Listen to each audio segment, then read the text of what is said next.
তো দুপুর দুপুর এসে গেল একটা পার্সেল। তো চলো দেখিয়ে দিই। তো অনেকক্ষণ ধরে ওয়েট করার পরে উনি আসছে। দেখে নাও, বৃষ্টি পড়ছিল তার জন্য উনি আসতে পারেনি। ওনার অনেক কষ্ট হয়, কারণ ওনার বাইক নিয়ে সাইকেলে তো অনেক কষ্ট হয়। তো চলো পার্সেলটা তোমাদের আনবক্সিং করে দেখায়, আর কেমন এসেছে পার্সেলটা তোমাদের সাথে শেয়ার করো। তো দেখো পার্সেলটা এখন কাটছি।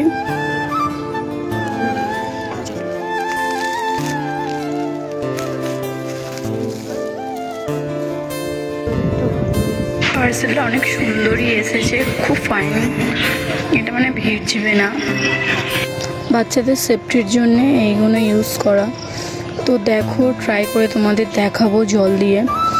তো তলাটা ভেজে কিনা তোমাদের সাথে শেয়ার করি। দেখো একদমই খুব সুন্দর এসেছে ফ্লিপকার্ট থেকে। আর যদি বা এর লিঙ্কটা তোমরা পেতে চাও, অবশ্যই আমার পেজটাকে ফলো করো, আর ভালো লাগলে একটা লাইক কমেন্ট শেয়ার করো। টাটা।